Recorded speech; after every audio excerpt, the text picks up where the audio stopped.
Thank you. Mrs. Gwasa Machel, founder of New Faces, New Voices, the President of the Senate, Speaker of Parliament, the Chief Justice, Chairperson and members of the New Faces, New Voices Rwanda chapter, Jean-Philippe Prosper, the IFC Vice President Global Client Services, partners of this new initiative, distinguished panelists, ladies and gentlemen, good morning.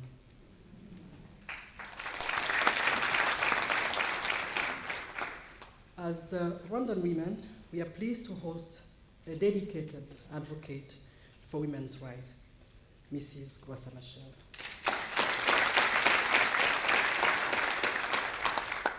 Through her work, she has made positive contributions to women's empowerment, specifically on the economic front. Welcome back to Rwanda, Mrs. Machel. Today, we are here to participate in the launch of the New Faces, New Voices initiative in Rwanda. Its vision to have women co-create their full financial inclusion and reach their economic potential resonates well with the broader Rwandan thinking. It's our aspiration as a country to encourage every citizen to participate in making a better life for him or for herself. If there is one lesson we have learned from the genocide that shattered the very core of our country and our being, it's that exclusion and discrimination benefit absolutely no one.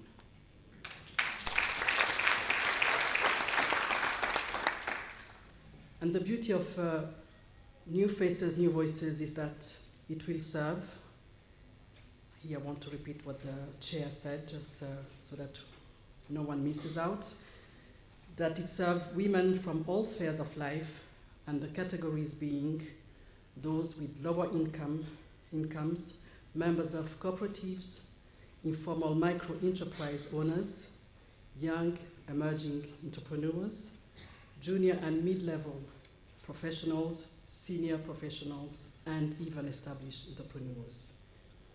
Each woman must have space and a voice to seek and find transformative financial solutions.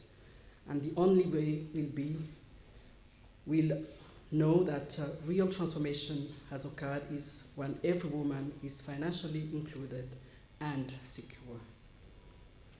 Our economic development and poverty reduction strategies, the EDPRS2, excuse me for my cold, has clearly set access and relevance of financial services for all as a key objective for economic transformation.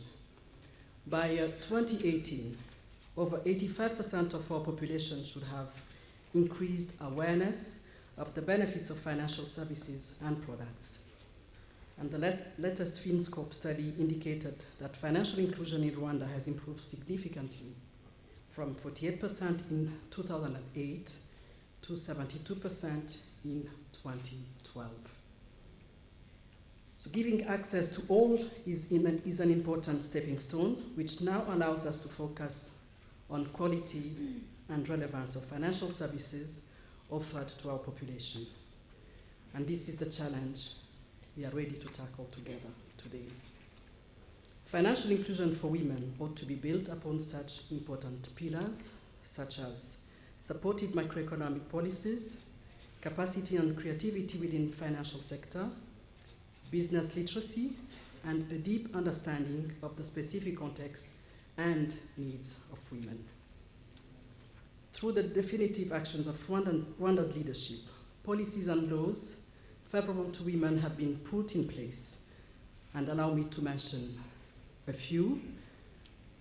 Major reforms were made to the Rwandan legal system, including law granting equal inheritance rights to men and women and equal pay for equal work without discrimination.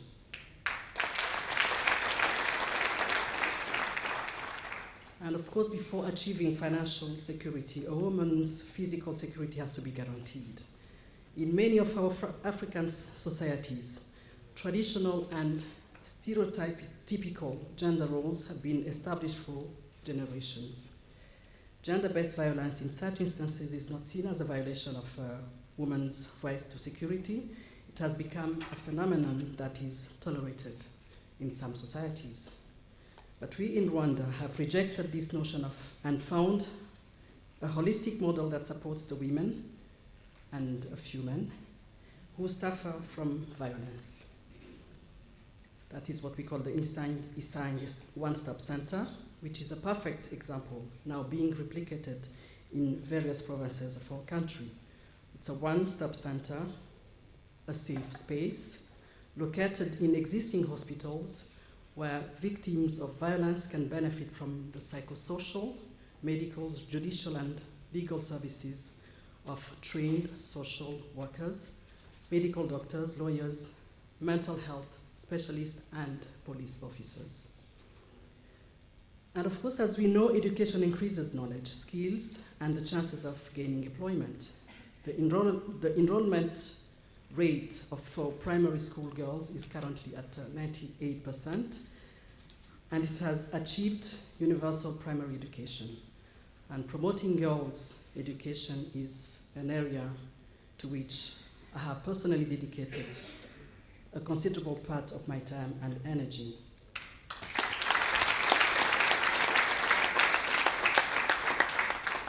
For the last 10 years, through my foundation, we have encouraged girls to excel at school. Our hopes are that our hopes is being that they become independent and contribute to making their own lives better. So we are preparing them to fit in this society that we are trying to build. Now that access to basic education for girls has been broadly attained, focus is placed on guiding their career choices for them to dare to venture in fields they are passionate about. It's important for girls to join maths and science fields, acquire technical skills, and not shy away from using these skills to create more jobs by becoming entrepreneurs.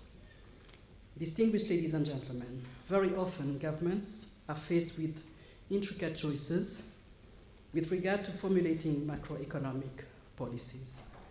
Knowingly or unknowingly, some policies and budgetary allocations create unintended gender biases and certainly disempower especially those at the bottom of the pyramid, and most of whom tend to be women.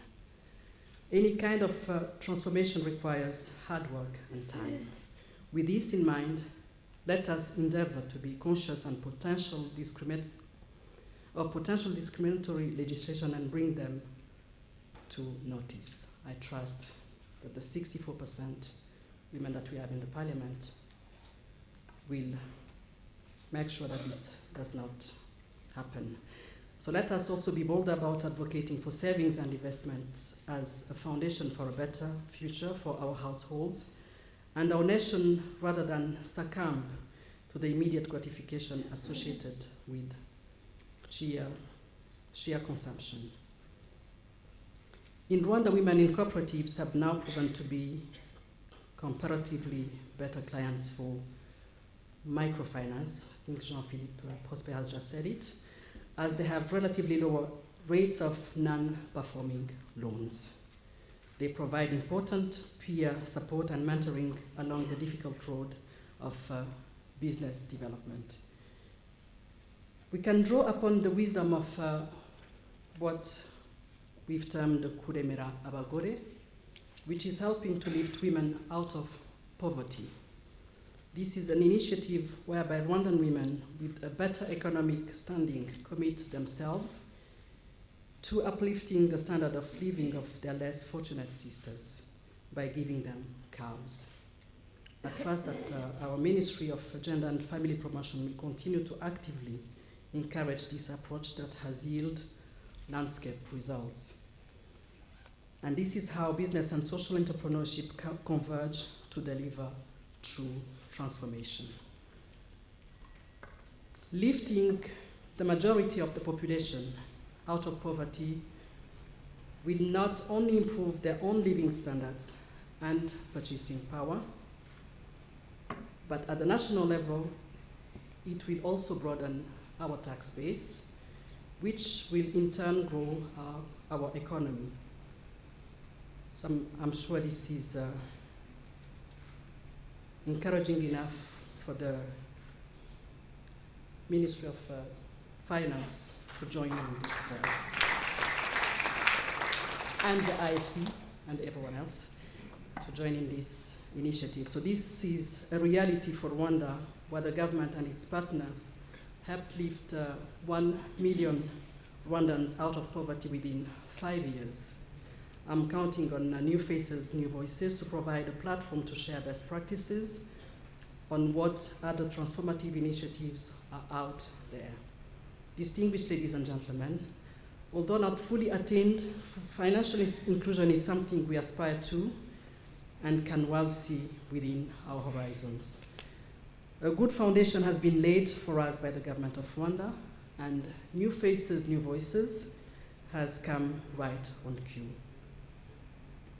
I'm pleased to learn that one of the cornerstones of the New Faces, New Voices initiative is to propose ways for women to be equipped with tools that can sharpen their financial acumen, including better access to financial information and resources, and thus help women make better choices with their incomes.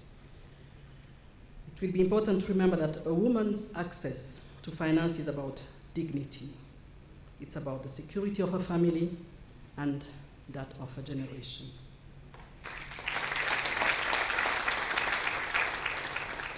The empowerment of women must begin with the empowerment of girls as a way of nipping in the bud the vicious cycle of inequality and insecurity. We must not reproduce financially insecure women and girls across generations. And as I end my remarks, I leave you with these 3 take-home. Rwanda's policy and commitment towards financial inclusion and entrepreneurship is not by accident, it is by design.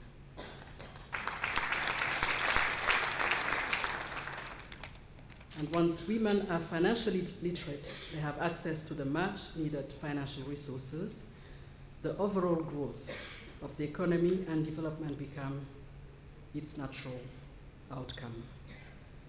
And now that a conducive environment is in place, can we hope that New Faces, New Voices Rwanda chapter will join in the effort of government to lift a further 1 million women out of poverty in the next 5 years?